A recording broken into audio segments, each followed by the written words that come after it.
And Maku, go ahead and share your announcement. Okay, yeah, just briefly. So I'm working on getting all the emails for the people who are nominated for IPSO offices. So once I get those, you should, if you are nominated, you should be getting an email about that. And then also right after seminar today, as we will do every week, we're going to have a IPSO hangout right here in the Zoom room. I've got some games lined up. We can also just chat. I can put people in separate breakout rooms if some people want to chat, other people want to play games. So yeah, stick around afterwards, and hopefully we'll have a good time. Thank you. The only other announcement I have is just a reminder for those who are enrolled in seminar for credits to make sure that you take the Canvas quiz after each week. You have a week to do that. And as I checked just before we started, there was about a dozen of you who are enrolled for credit who haven't done that yet. So we'll give you a pass this week, right? Because this is the first week of classes. So make sure that that you do that. Take a minute. Usually it's the easiest right after seminar or the few minutes after seminar just to do that. But we give you a week to do that. And please, it's the way we have to monitor attendance. And there's not a lot we ask in this class. And so please take the time to take that, that little quiz. Cecil's reminding me as well in the chat about the donut symposium. Yes, thank you, Cecil. Friday morning, anytime between 9 a.m. and 10:30 a.m. IP&T faculty will be at the parking lot across the street from the Provo Temple, just in the southwest corner of that lot. Drive through, pick up a donut. We'll have them individually bagged for you, as well as a little card with a little inspirational thought to help you kick off your semester. Are there any other announcements or things that people would like to share? What we're going to do then is I'll turn the rest of the meeting over to Jessie Curtis, our program administrator. Jessie is going to be talking to us about some policies and systems in the department. I'll be monitoring the chat. So if there's questions you have, put them in the chat, and occasionally if there's issues, I'll get Jessie's attention and we can address those questions. But otherwise, let's just kind of give a virtual round of applause to Jessie and thank her for spending some time with us. And Jessie, take it away. Okay. I'm so excited to see so many faces and your names if you didn't decide to show your face. Okay, let me see. I have, let's see, a super exciting PowerPoint for everybody to look at. Let's see. Unless it's not sharing.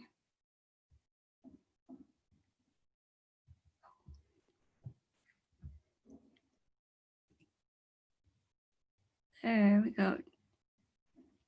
Is everyone seeing the orientation slides now?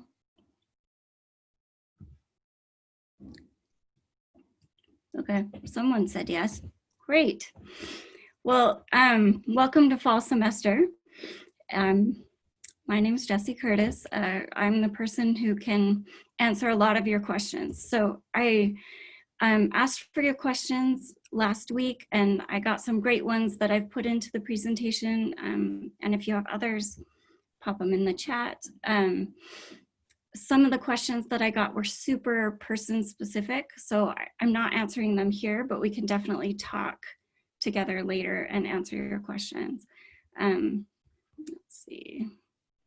So welcome back. I've missed all of you. It's kind of weird doing this at home alone, but hopefully we can still stay connected. Here's just a little bit about me. This is my 13-year-old 8th grader in the hat, and my 11-year-old 6th grader. And they're the best part of my life. I also love to be outside and hike, and the middle picture is the coolest thing I found this summer. I was way up in the Rocky Mountains and saw this wild iris blooming, so really awesome. And also my background is where I was hiking yesterday, so. Okay, welcome to grad school. Sometimes it's challenging. I love this. So we've got here our grad student, followed by our grad student socially distancing, followed by the grad student in quarantine, and the grad student after quarantine. So if you start to feel like this, it's probably normal, and you'll make it through. Plenty of other people have. So let's talk about what's different in the office and the lab space really quickly. There are lots of things that are different. In previous semesters, the door to the office has been open between 8 and 5, and you've been able to come and go as you like without your ID card. This semester is different. The office door is going to be shut and locked all the time, and also the classroom doors and the conference room. So if you need to get into any of those rooms, you're going to need to bring your ID card. If your ID card doesn't let you in the suite, it should, but if it doesn't, please let me know as soon as you can, and we'll get that taken care of. Obviously, you need to wear a mask unless you are utterly alone, which sometimes happens in there. I've stacked chairs and put tables away, so please don't unstack chairs or take tables down. Those are so that we don't get too close to each other. I just got the room maxes on here. I don't know if anybody will actually be using the rooms. And then you can still use the fridge and microwave. Just please be careful about what you put in the fridge and forget, because we won't have someone there checking all of the time to see what's there. And I'll send you, this slide stack. This is a link for our contact info, so you can reach any of us at any time. Not at any time, because that would be too much of the time, but during business hours. I also just want to let you know that the grad fair is usually something that Graduate Studies puts on every fall. This year, because we can't be together, it's online. But I would really encourage new and old students to go check that out. They've got a ton of amazing resources, and just lots of things that you might not be aware are available to you as a grad student. And it will also answer any of your questions that are kind of big picture university related. This is a great place to go prowl around. So I just wanted to pose the question, who is your best friend in this program besides me? Because it's mostly me, but it's the graduate handbook. So if you haven't looked through that, please make it a priority to do so. I think in the past it's been a requirement for seminar. If you are not sure where to find it, this is just a snapshot of a part of our IP&T page, and you would click here on the link for the student handbook. I've also put links here in the slide deck, so if you are seeing this page, then you're in the right place. So we have separate handbooks for the master's and the PhD. Oh yeah, thanks, somebody put the link in there already. Anyway, this has a ton of answers, and I'm not going to be able to go over everything that's included in the handbook today. But you can page through it, and of course, anytime you have questions, you can ask me. All right, it's just a quick list of what you can find, kind of the broad categories that are already available in the handbook. So like if you have questions about scholarships or grants, that kind of stuff, employment, timelines, how to get everything done, a lot of it is in the handbook. So check there first. Somebody asked about minimum registration requirements. So I just want to go over this really quickly. as a student in the IP&T program, you're required to complete 15 credits per academic year. So that's a fall, winter, spring, summer. And for most people, it's not a big deal to get 15 credits once you, like if you're going part-time, this is something you really need to watch out for, because if you start dropping below the credit limit, you're not going to graduate. And oh, is the limit? Maybe I'm saying the wrong thing. Charles just put something in the chat that 15 is the limit. Oh, maybe he can explain that.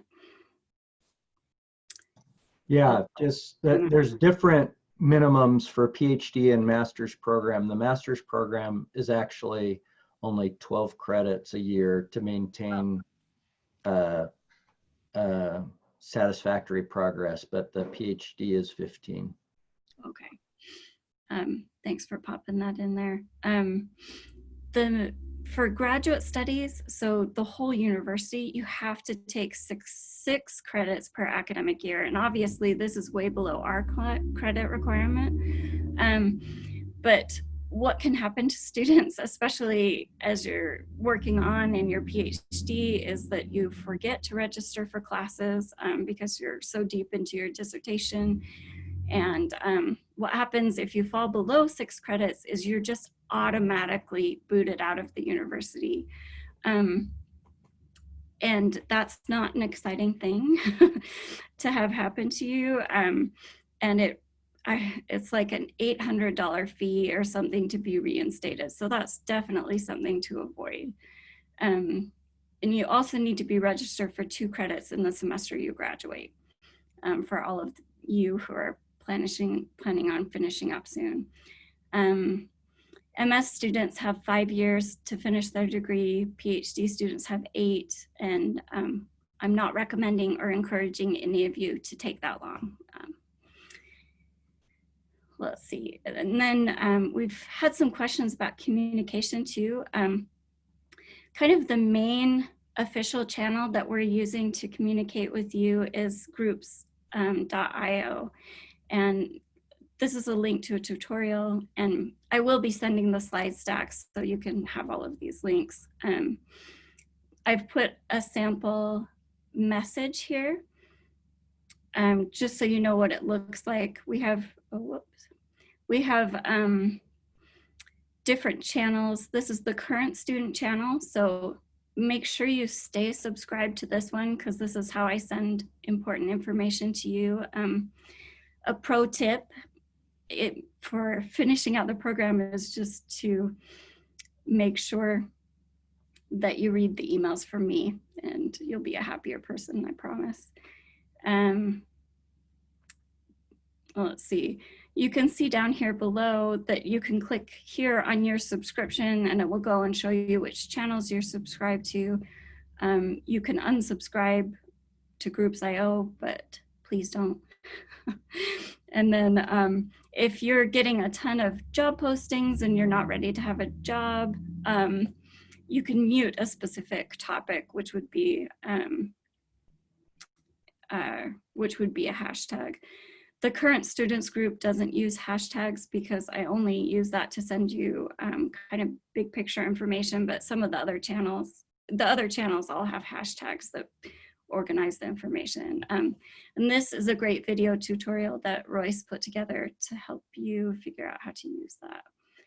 And then I've seen that— Jessie, can you just talk quickly about those hashtags on the other channels and if they're posted publicly anywhere? Yes, I will send out the hashtags. You can find it when you click on your subscription, and it'll take you to the page and show you the hashtags, but I'll just send out a list again of the different hashtags. So you would have to sign into your Groups.io account, which is probably something none of you have done because it's not necessary to use it. Oh, post them in the handbook. That's a great idea. I'll put them there too. Does that answer the question? I think so. Thank you. Okay. And then I have one other thing to say. So Groups.io has about 600 members in it. So it's alumni, it's current students, it's friends of IP&T. So just be aware that if you're sending a message out to the main Groups.io group, it's going to go to basically over 600 people. So it's great we still have a way to communicate with that many people. I've noticed that some of the professors have started using this Slack channel to talk to you in your classes. This is not something I moderate or am in charge of, but I have been watching it, and I also added a channel over here called Ask Jessie. So if that's an easier way to ask me a question, I'll pop on there a few times a day and see if anyone has a question. I did send out the link to join this Slack channel in a Groups.io message, but I can send the link out again if there are people who still want to join. Just FYI, the Slack channel has about 150 people in it. The last time I checked, 135, it says right there. So that's alumni, current students. So that's how, that's kind of the different audiences for these two communication places. Okay, that was a lot. Does anyone have any questions about what we've talked about so far?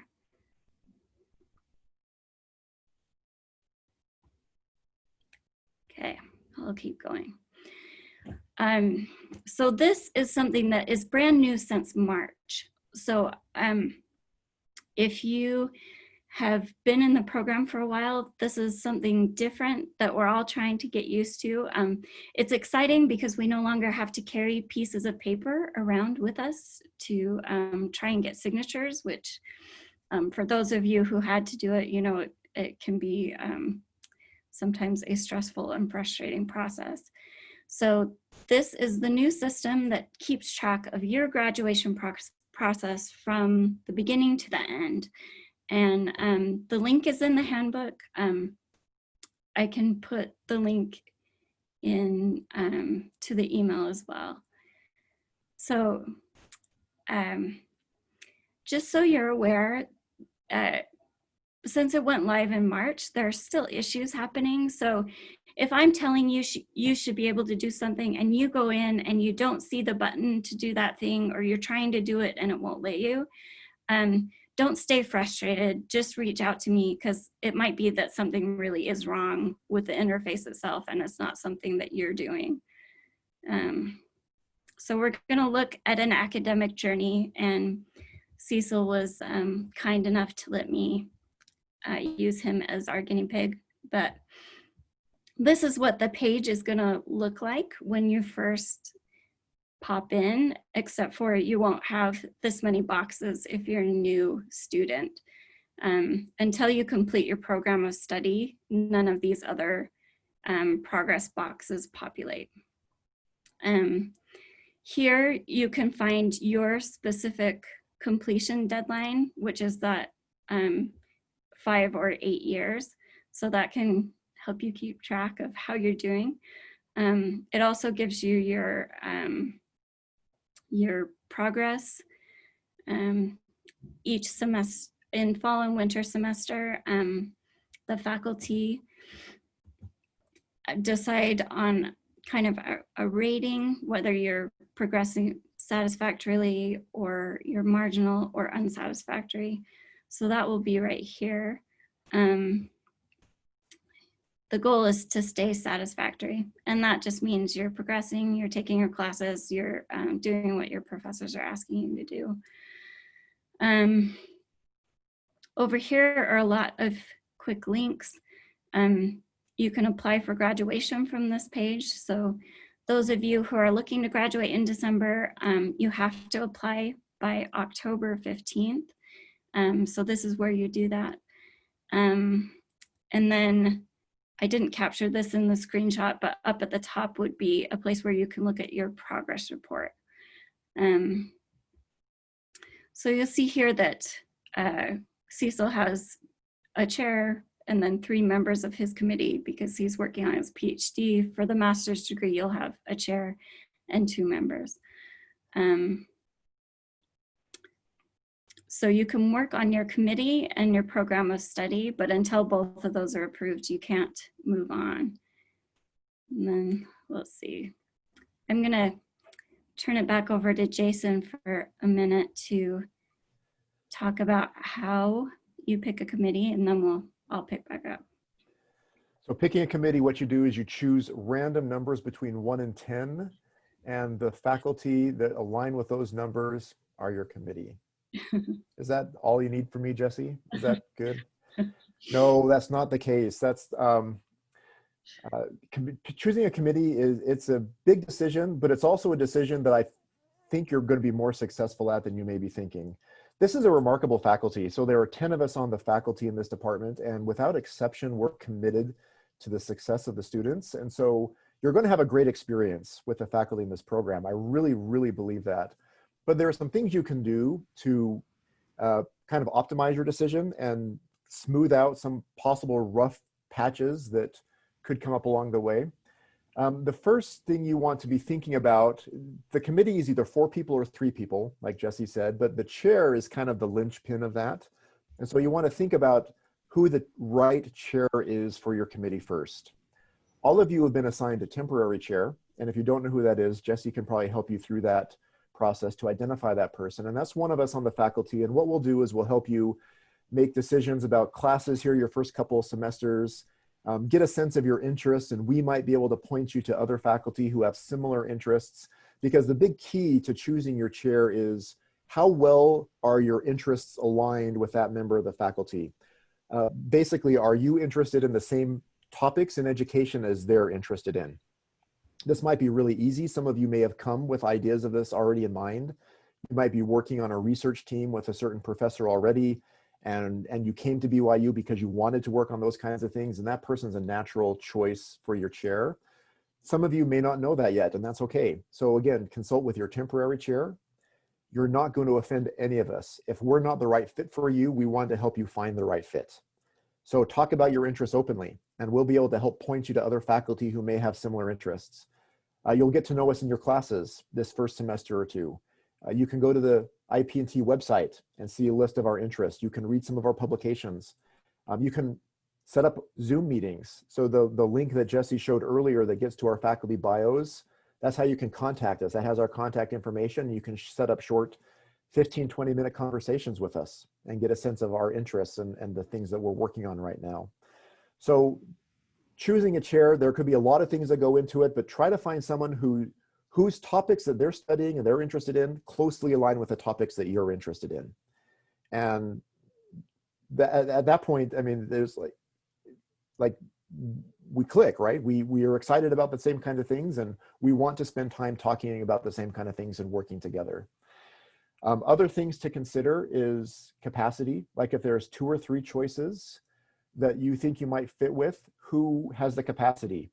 And so the grad board outside our offices, and some of you may not be here, so we may figure out another way of showing who's assigned to who. You can get a sense of like who's maybe overworked right now, or who's got some capacity to take on another grad student. Who do you feel like you get along with personality-wise? You know, those are some other factors to think about as well. Consult with your chair then on the rest of the committee. If you have some special methodological concerns with your project, we can steer you to people that may be useful to include on your committee, or special interests that could help round out the committee. In some cases, it may just be, again, who has capacity. Particularly with master's degrees, it may just be, let's just find someone who can help give you good advice and good feedback on your project. And that's okay if that's what it comes down to. And it's also okay, these can change throughout your program. You'll put together a committee early on, but that can change as you get more experience and get closer to your project. For PhD students, one of your committee members has to come outside of the IP&T department, and your chair can help advise you on how to find and identify someone that would fit. For master's students, I don't believe it's required, but it it's an option, and it can be very helpful to have someone outside the department as well be on your committee. Jason, can I jump in here for just a Please. sec? Yeah, go ahead. For doctoral students who have to have an external member to their committee, someone outside the department, what I would recommend to you is not to select an outside member until you get ready to work on your prospectus. So in other words, the first year or so, you might not really know what you're going to study, and it doesn't make sense to find somebody outside the department at that point in time. So you can just select all members within the department, but at the time you're getting ready to do your prospectus, you'll want to replace one of those members in the department with someone that has related expertise outside the department. Thank you, Charles. Any other questions? Jessie, is there anything else you were hoping we would cover? Oh, that's great. Okay. I just wanted to mention too, we do have a board in the office. It's our mentoring board, where you can see the faculty and whose committee they're already chairing. So that's what Jason was mentioning. We are working on putting that board online so that you can access that information without going to the office. So hopefully that's something that will be done soon. Okay, so now we're gonna jump back into the grad progress system. So this is the first part of the program of study page. And for all of you, that's gonna be due in January. So you do have this semester to kind of think through it and talk to people and work on putting together a committee. So over here, I've got Cecil's, part of Cecil's program of study. And then over here is a program of study from someone who hasn't started yet. So this would, if you're brand new to the program, this is what yours is going to look like. So, well, except this is your committee. Anyway, you'll see that you still need to have a committee before you can move on and enter your program of study. So I had some questions about, like, how can we figure out our program of study, because we don't have a committee yet. And so in the handbook in section 2.4, there is kind of a little chart to help you plan out your classes and figure out when you're going to fit them. So you can use that kind of as a planning board, and then I would recommend taking that planning board and putting it into your program of study. This next page, hopefully this isn't too tiny, but over here is the program of study of Cecil's that's completed. So it's all been entered in. This has all of the credits that he plans to take in order to graduate. You can see that if it's red, it means it hasn't been completed yet. Over here, this is what a new student's program of study is going to look like. So it's pre-populated with some of the core classes. But for a lot of you who are transferring or waiving classes, these courses aren't going to apply.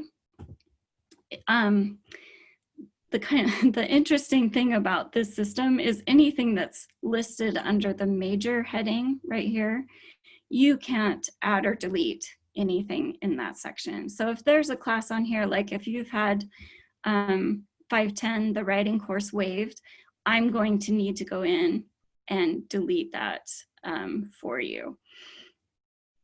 And then as you, I hope this isn't too tiny, but there's this little green button down here that says add new course. That's how you're going to build out your program of study. So anything that you add using this button is going to populate in the elective section. And that's confusing, right? Because some of the classes you're picking are not necessarily electives. So just think of it as like the major heading means Jessie has to change it, and the elective heading means that you can change it. it doesn't necessarily like line up with what we're calling electives in the handbook or on that planning sheet. So if at any time you and your committee decide, you know what, I'm not going to take that class anymore, I'm going to take this other class, you can add and delete them down here in this section. So you can see this one on the left, Cecil's, you can remove. He could remove this course if he wanted to. It wouldn't help him graduate though to do that. Let's see. For those of you who have clicked on your progress report, it's not going to say anything until you've completed this program of study. So I think I had some questions about that. Hopefully I already mentioned this, but transfer and waive courses have to be entered by me. And on this view that you're looking at, it's not going to show up as a class. So like if you're bringing in 12 credits from Utah State's master's program, it's just going to show up as 12 credits, not as those specific classes that you took. So I have a record of the classes you took.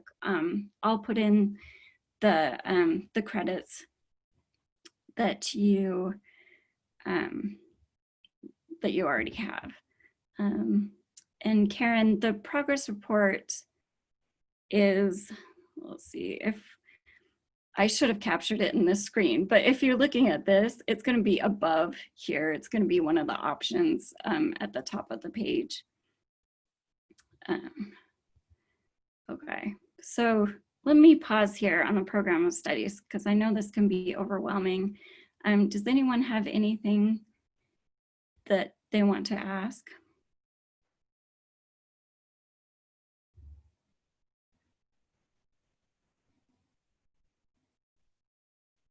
Jessie? Yeah. I do have a question. Okay. For someone who's just starting out with this, when do you expect them to have a general idea of this? Does it take 1 semester, 2 semesters, and is it kind of fluid? So if you need to change it, you can. Mm-hmm. You know, it's how firm is this? How soon do you need it? Mm-hmm. That's a good question, Karen.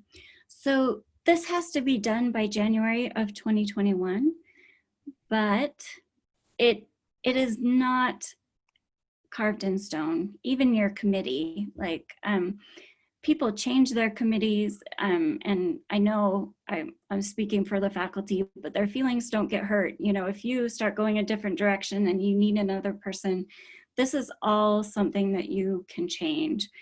And so if you're stressing out right now and like, oh, how am I going to plan all of these classes? And what if I want to take a different class? And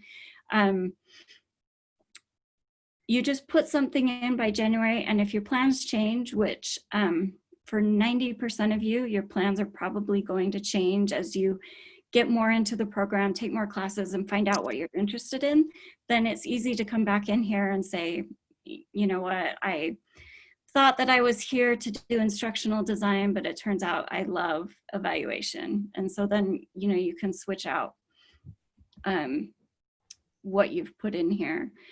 And I do have a step-by-step instructions in the handbook of how to go through and enter these different things. So right now, this is just kind of a broad overview. Once you get in to the handbook, you can kind of see on a more detailed level how to enter each of these things in. But does that answer your question, Karen? Yes, thank you. Sure. Jessie, Michelle Jensen has a question as well. Okay. Hi, Jessie. I haven't been into this grad program for a few days or maybe a week. When do you plan to enter transfer credits, or is there something that we need to do to initiate that? I was waiting for them to fix a bug, but I'll be entering transfer credit. They'll all be in the next few weeks. So yeah, sorry if you're waiting on that. I know it's been a long process, but I think we've got it down now. I just wanted to make sure I wasn't what was delaying it. There wasn't something I needed to do, but I'm happy. I'm totally fine and patient. So that's all. No, you're fine. Michelle. I have a question. Yeah. Okay, so I submitted my program of study for approval, and it's been a little while. Is there a way to send out a prompt again to have that looked at? Or I don't see anything that's telling me that there's anything wrong with it. So Yeah. So if you come to this page, and if someone on your committee hasn't approved it, it will be red. okay, so If this okay. is all green and it still says that your program of study isn't approved, that means I have to approve it. And I haven't been getting emails when people have finished their program of study yet. They should. I'm hoping they're going to fix that. But so if you're sitting here and you're like, wait, I did everything, my committee approved it, why don't I have this nifty green check here in my box? It's probably because it's stuck with me. So just send me an email and we can take care of it. Okay, yeah, I don't know where the holdup is, but it seems like there's something. So Yeah. Okay, thank you. Jessie, another question from the chat. Are up-to-date department requirements listed in the handbook? Yes. Yeah. Well, I know someone had a question about the grad studies website being wrong. It is pretty outdated. So the handbook is always the best place to get information. Let's see. And Dwayne, transfer credits work the way that you're saying, where you have the option to automatically upload them if you have a degree from BYU. But if your master's degree wasn't from BYU, then they just come in as credits.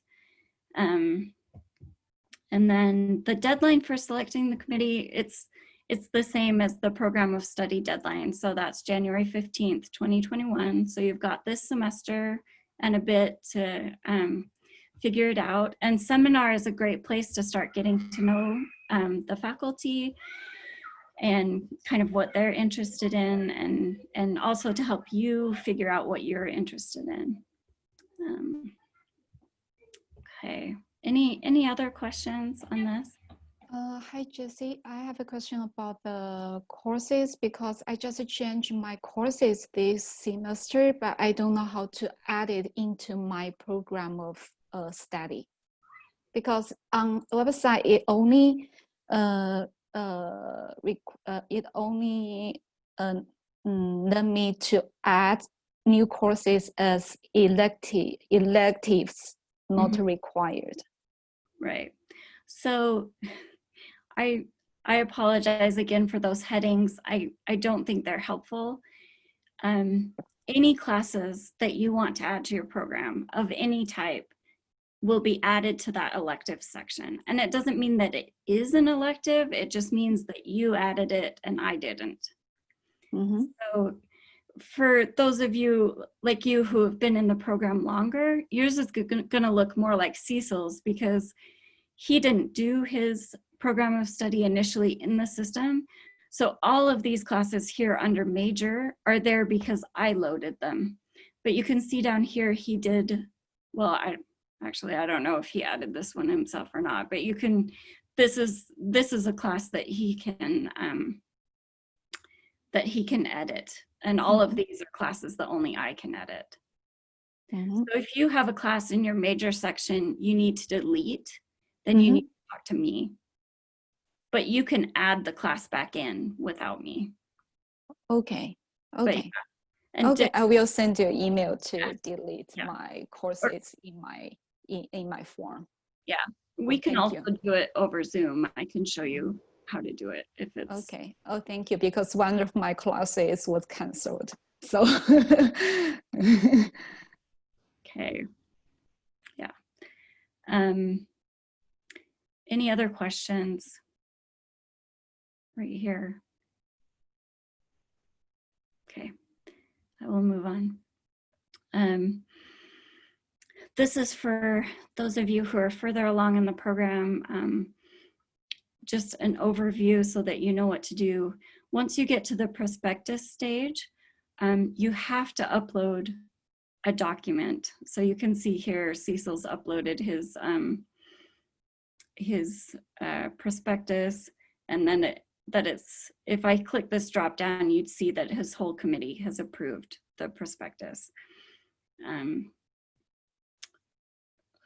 So this is something different that you didn't have to do before. So keep an eye out for that if you're getting ready to do your prospectus this semester. And then if any member of your committee doesn't approve the prospectus, it'll kick back to you and you can make changes. And then once we get to this stage, and this is Cecil's. So if you're planning on December graduation, maybe your April, I don't know. Before you can do any of this, you need to apply for graduation.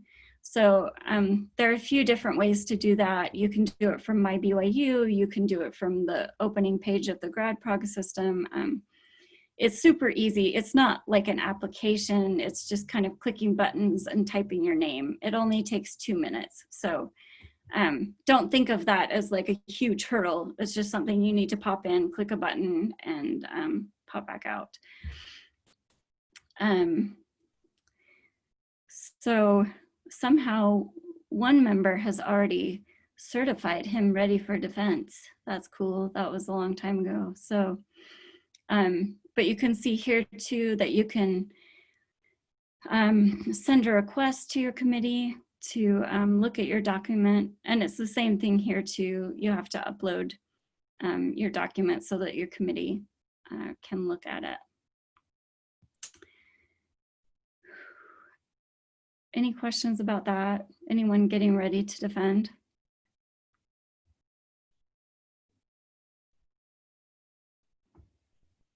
Okay.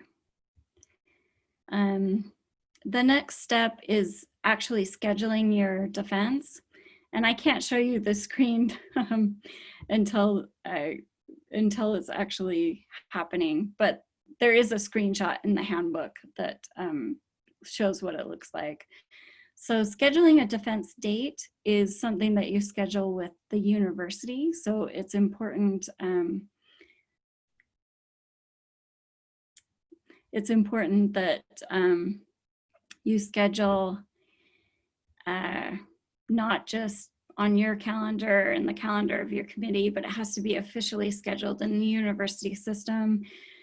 And the university sends out an announcement to the to everyone that they're welcome to attend, which is perhaps a frightening prospect, but I'm not sure many people take that opportunity to pop in on someone's defense. So just watch out for deadlines from Steve Yanchar. He's the one who's going to tell you what's due when, and I will keep reminding you. The ETD is a whole nother process, and once you're at that point, we'll meet one-on-one and talk about what you need to do for that. So these are kind of the basic steps that you'll go through to finish. And if you're in the master's program, this will be a thesis or a project defense. If you're doing a project, the ETD, which is an electronic submission of your thesis or dissertation, is not required. So you won't have this box. Okay. Although we do have master's students submit their projects another way, the handbook has the instructions on what you do with your project when you've completed it to submit it. Yeah. So the library has a repository that we've been putting the projects in. Okay. Just for those of you who need it, this is actually my BYU, so I'm hoping it looks like yours. But under the school link, under campus links, you can apply for graduation from here. So that's just another place that you can go if you're ready to do that. At this point, they haven't canceled walking in April, so anyone who graduates in the 2020-2021 academic year is eligible to walk in April as long as you apply for graduation by the deadline. And yes, Melissa, the link, the project repository directions and link are in the handbook. Okay, well, that was kind of my fast overview. Are there any other questions I can answer?